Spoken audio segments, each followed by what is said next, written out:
We previously talked on this channel about coal. And one of the questions I got, which was a really good one, and it's one that I've seen a lot of you are interested in, is what is clean coal and how does that differentiate from normal coal? So there's a pretty big history to it, and let's get started.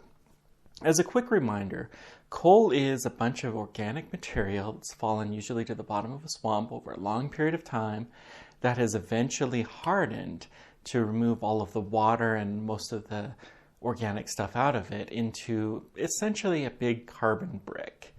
And that stuff can be burned. That burning can create electricity. Coal is used in quite a bit of the world as a result of this. Not all of it can be easily burned. You see, anything carbon, oxygen, and hydrogen can be pretty easily burned out of there, but there's a lot of other stuff that's known as minerals. And minerals include stuff like sulfur and mercury and some stuff that's a little bit less dangerous. But as a whole, it can cause some pretty serious issues to release all of that in there. Clean coal really got started in the 1970s. One of the big environmental problems of that decade was sulfur rain. See, the sulfur in the coal was being released into the air, and that sulfur was in the form of sulfur dioxide. That was mixing with rainwater in the clouds and becoming a very weak form of sulfuric acid. That acid in turn was coming back down and causing all kinds of ecological damage in the form of acid rain. This was a serious issue, and they decided the easiest way to do it was to clean the coal. Basically, when you burn coal for power, you powderize it. And that powder can be fairly easily cleaned. You can run it through some water and you can get rid of all of the sulfur. You still have a sulfuric water that is coming out of a result of that, and you have to treat that separately. But this clean coal was then burned, and you could burn it without releasing sulfur and creating sulfur rain. Fantastic little hack, and it worked out pretty well, and sulfur rain has not been nearly as serious of an issue because of this step that was taken. In the 1980s, it was similarly found with mercury, and again they found ways to reduce the mercury in the coal before it had been burnt, and as a result there was less mercury released into the atmosphere. Of some note, if you've played Factorio, the Bob and Angels mods, you will take some of the coal and do some kind of cleaning operations, and you'll have a sulfuric waste that comes out of that. That sulfuric waste is really the same kind of thing as this. So this stuff that really does happen, and there is some stuff that you can do with it, but that is where you get the sulfur, the sulfuric acid, and other things like that that come out of the products in Factorio. So this is the clean coal that was in the 1970s and 80s, getting rid of some of the pollutants. But what is the danger considered now? Well, since 2009, carbon dioxide has been considered by the EPA to be a pollutant, and it is regulated, and so the goal is to reduce the carbon dioxide. The question is what can you actually do about this? And there are some technologies that I believe that President Trump was referring to when he talked about clean coal. Let's talk about what those actually are.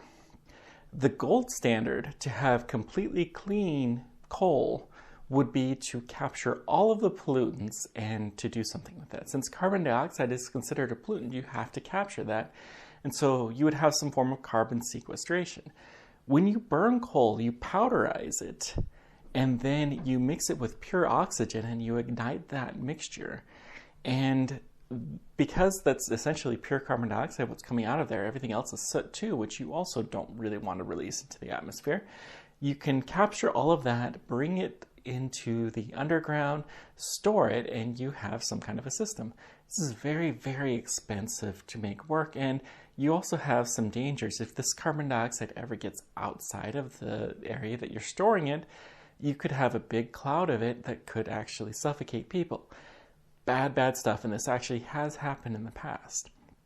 But it could theoretically be done, and there are some technologies that are trying to use this carbon dioxide as a means of some kind of economic thing, like maybe using it for cement or something like that. And if you could find a way to deal with this, you could actually make coal quite practical. But without this secondary application to benefit it, then carbon sequestration is just an extra cost, and so you make it much, much more expensive. I don't really think this is what President Trump was talking about, though. Carbon sequestration is really only something you're doing when you're really, really concerned about global warming, and that doesn't quite strike me as what he was mentioning. But there is another way that I think is actually the technology. You see, since coal was first used as a power source, it was very, very inefficient. And they found that the higher the temperatures you can get, the better off the efficiency will be. Higher temperatures and higher pressures are much, much harder to design an engine, but if you can do that, you can make it maybe 20-25% more efficient. And so the initial ones were like 5% efficiency. Modern ones run around 30-40%. If you can get a really high temperature, you can actually improve the efficiency by about 25%. And as a result, it's cleaner.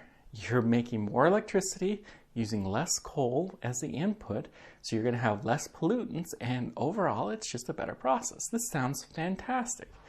And it's actually relatively cheap compared to some of the other technologies that are out there.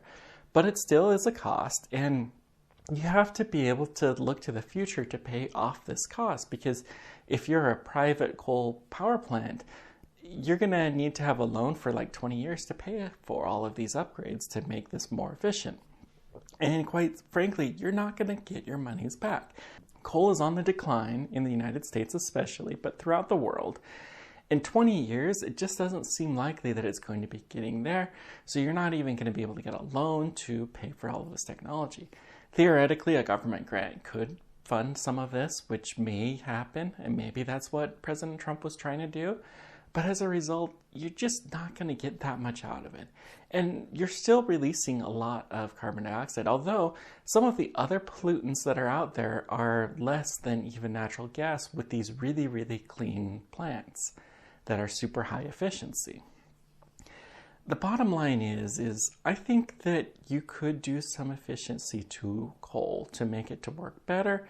And maybe that's what he was talking about. It's really hard to know for sure. That's just kind of one of these catchphrases, clean coal.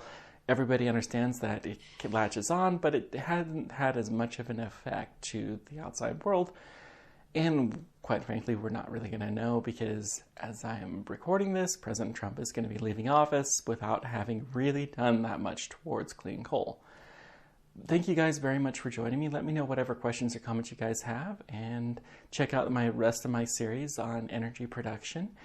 It's pretty great. Thank you to my Patreons who help support everything, and to my Discord members who help me to go through some of my ideas. You guys are awesome. Until next time, keep on tracking. Take care, guys.